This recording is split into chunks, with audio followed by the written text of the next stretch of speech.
Heads up, if you're grossed out by bugs, this isn't the video for you. And welcome to my channel! Today, we are making a weevil. There are about 40,000 species of weevils. A few of my favorites are giraffe, jewel, Animal Crossing, brush lily, and a few more I can't pronounce. But the beetle I'll be making is the acorn weevil.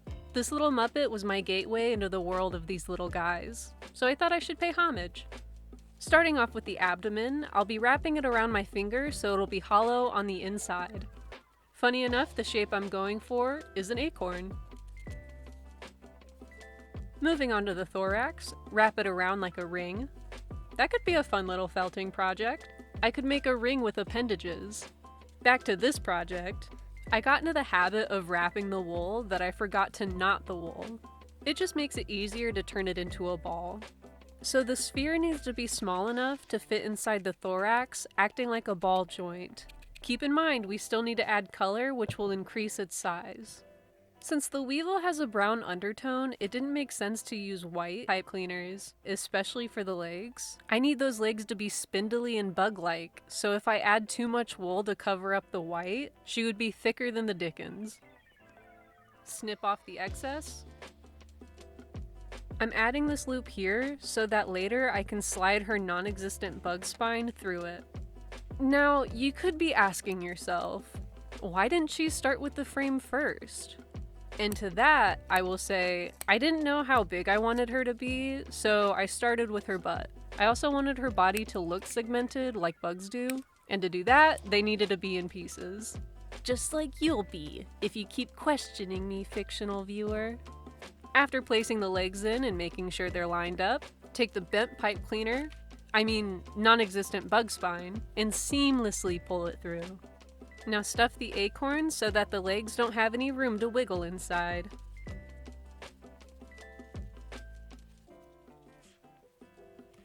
Slide the thorax in and twist the pipe cleaner to close off any escape the legs could make.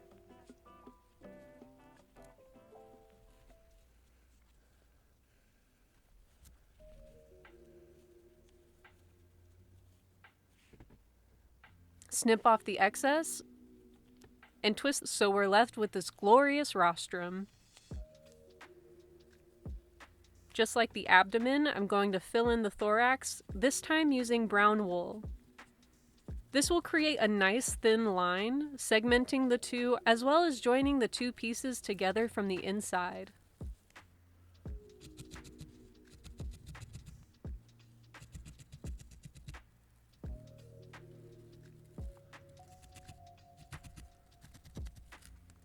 The first color I'm going to start with is also brown. This will give it a dark undertone, but the closer I get to the undercarriage, the more I'm going to fade the color out. Cut off the excess. Now that I have her belly showing, I'm going to add her bug shoulders. It seems like I got a little ahead of myself there, so I'm gonna go back and finish the undertone, but for the thorax this time.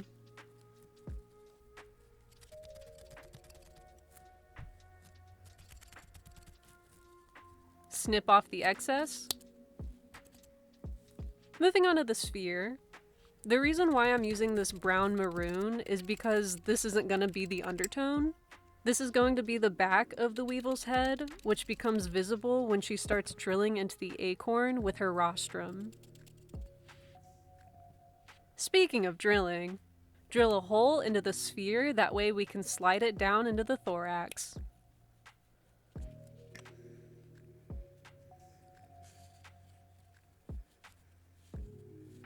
There's a lot of friction, so here's what I'm gonna try.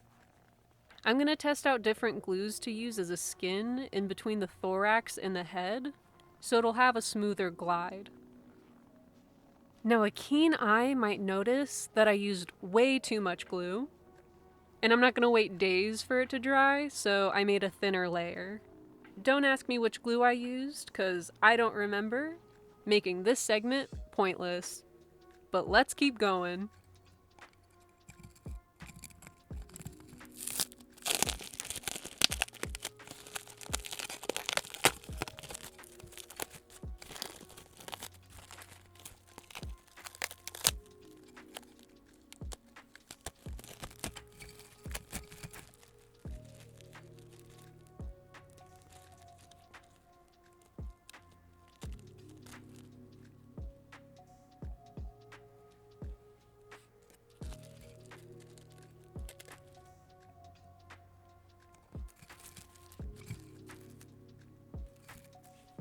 I'm gonna go with the more transparent one.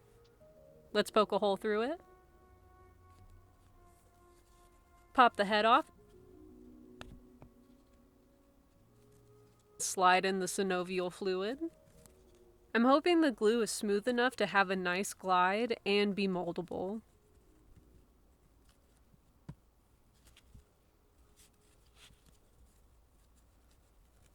Yeah, that's good enough. I didn't really have a B plan if this didn't work, so I'm interested to know what your backup plan would have been. Now that she's fully formed, we can finally finish the rest of the undertone.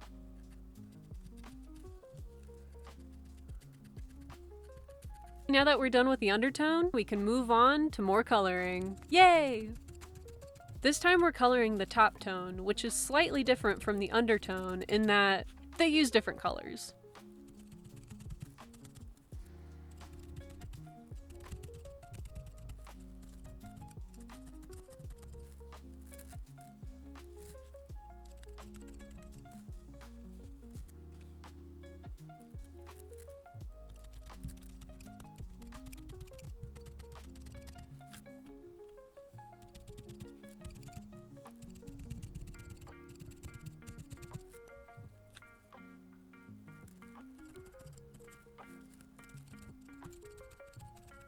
After the coloring is done, grab a trimmed pipe cleaner.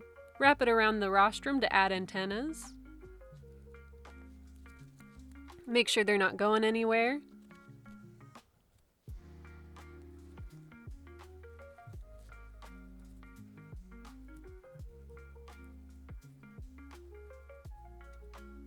And cut off the excess. This next part is why it's important that it's a trimmed pipe cleaner.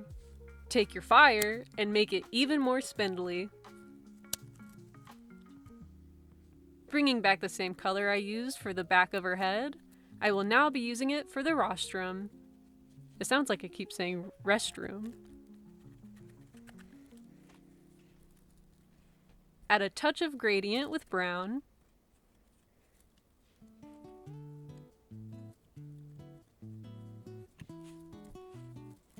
Wait, what's this? It's a surprise tippity top tone.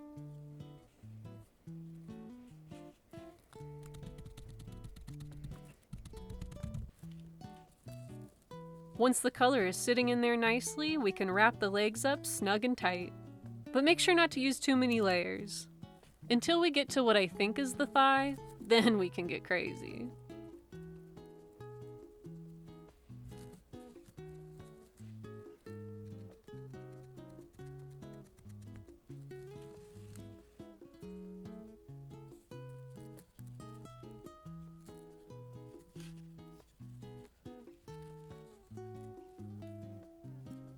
With the legs nice and solid, it's time to operate on the eyes. They look pretty soulless, so all you need is black. Isn't that wonderful?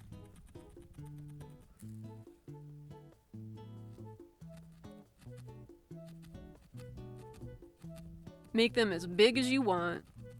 I even went back when I was done and made them bigger.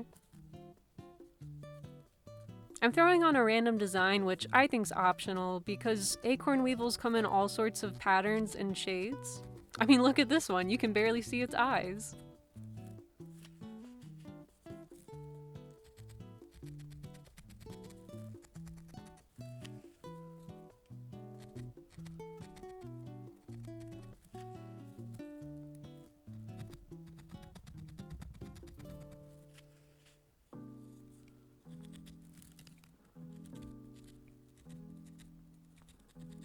I made a short where I tried out different glues on wool, and the winner was the one I would use for this project. So I got my wood glue, and because it's so thick, I decided to dilute it with water first. The reason I did this is because I wanted the rostrum to feel like it was strong enough to drill through a nut, instead of feeling like soft wool.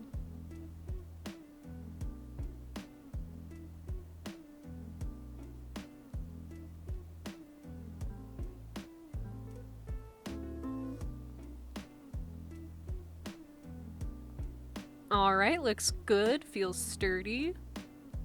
Thank you for watching this video, even if bugs aren't your thing. If you have recommendations for another craft, let me know in the comments below. Meanwhile, enjoy this reenactment of a Weevil's life cycle.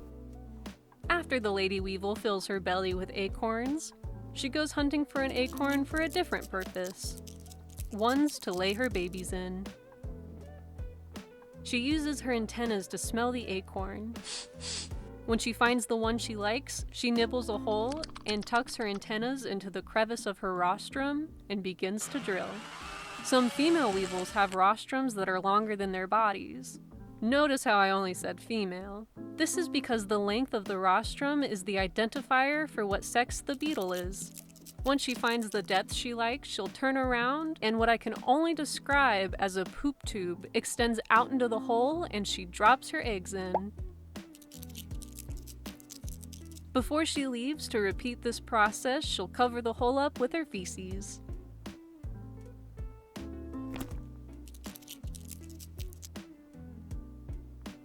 Hasta luego, Miss Weevil. As the seasons change, the baby grows and eats that juicy nut meat. Then the acorn falls, allowing the larva to eat a new hole to break free. Long enough for this little guy to go underground, where they'll pupate. I've seen some sites say it takes 1 to 3 years and others 1 to 5. So however long they do take, they start popping up around springtime, and the cycle repeats.